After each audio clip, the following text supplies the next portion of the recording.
കൊച്ചിയിൽ നൊന്തു പ്രസവിച്ച കുഞ്ഞിനെ പള്ളിയിൽ ഉപേക്ഷിച്ചു. ദമ്പതികളുടെ ദൃശ്യങ്ങൾ പുറത്ത്.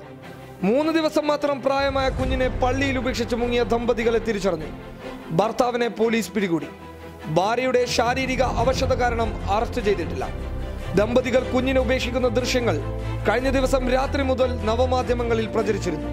കുഞ്ഞിന്റെ കരച്ചിൽ കേട്ടാണ് പള്ളിയിലുള്ളവർ തിരച്ചിൽ നടത്തിയതും കുഞ്ഞിനെ കണ്ടതും. അവർ ഉടനെ പോലീസിൽ അറിയിച്ചു. പോലീസ് CCTV ദൃശ്യങ്ങൾ പരിശോധിച്ചു. തുടർന്ന് തിരച്ചിൽ വ്യാപിപ്പിച്ചു. ഒടുവിൽ വടക്കാഞ്ചേരിയിലെ ദമ്പതികളാണ് കുഞ്ഞിനെ ഉപേക്ഷിച്ചതെന്ന് കണ്ടെത്തി. രാവിലെ തന്നെ ഇവരെ പിടികൂടുകയായിരുന്നു. നവജാത ശിശുവിനെ ഉപേക്ഷിക്കാനെത്തിയ വേളയിൽ മറ്റൊരു കുട്ടിയും ദമ്പതികൾക്കൊപ്പമുണ്ടായിരുന്നു. ക്രൂരകൃത്യം ചെയ്യാൻ ഇവരെ പ്രേരിപ്പിച്ചത് എന്താണ്? വെള്ളിയാഴ്ച രാത്രി 8 മണിയോടെയാണ് എറണാകുളം ഇടപ്പള്ളി സെന്റ് ജോർജ് പള്ളിയിൽ 3 ദിവസം മാത്രം പ്രായമായ കുഞ്ഞിനെ ഉപേക്ഷിക്കാൻ ദമ്പതികളെത്തിയത്.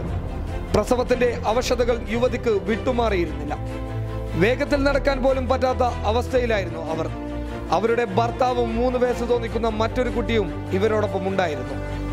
ദമ്പതികളുടെ മുഖം CCTVയിൽ തെളിഞ്ഞു കണ്ടു. യുവതിയാണ് കുഞ്ഞിനെ എടുത്തിരുന്നത്. യുവാവ് മറ്റൊരു കുട്ടിയുടെ കൈ പിടിച്ചിരുന്നു. യുവതി വളരെ പ്രയാസപ്പെട്ടാണ് പ്രധാന കവാടത്തിലൂടെ പള്ളിയിലേക്ക് പ്രവേശിക്കുന്നത്. റോസ് നിറത്തിലുള്ള ടർക്കിയിലാണ് കുഞ്ഞിനെ പൊതിഞ്ഞിരുന്നത്. പള്ളിയിലെ പാരിഷ് ഹാളിൽ പ്രവേശിച്ച യുവാവ് പിന്നീട് കുഞ്ഞിനെ ഒരു മറഞ്ഞ സ്ഥലത്ത് ഉപേക്ഷിക്കുകയായിരുന്നു. ചുംബനം നൽകിയ ശേഷമാണ് കുഞ്ഞിനെ ഇയാൾ നിലത്ത് വയ്ക്കുന്നത്. ഈ സമയം ചുറ്റുപാടും ഇയാൾ നോക്കുന്നതും CCTV ദൃശ്യത്തിൽ വ്യക്തമാണ്. കുഞ്ഞിനെ കിടത്തിയ ശേഷം ഇയാൾ വേഗത്തിൽ നടന്നുപോയി. കുഞ്ഞ് കരയുന്നത് കേട്ടാണ് പള്ളിയിലുള്ളവർ തിരയാൻ തുടങ്ങിയത്. ഒടുവിൽ ടർക്കിയിൽ പൊതിഞ്ഞ കുഞ്ഞിനെ അവർ കണ്ടു. എളമക്കര പോലീസിൽ വിവരമറിയിച്ചു.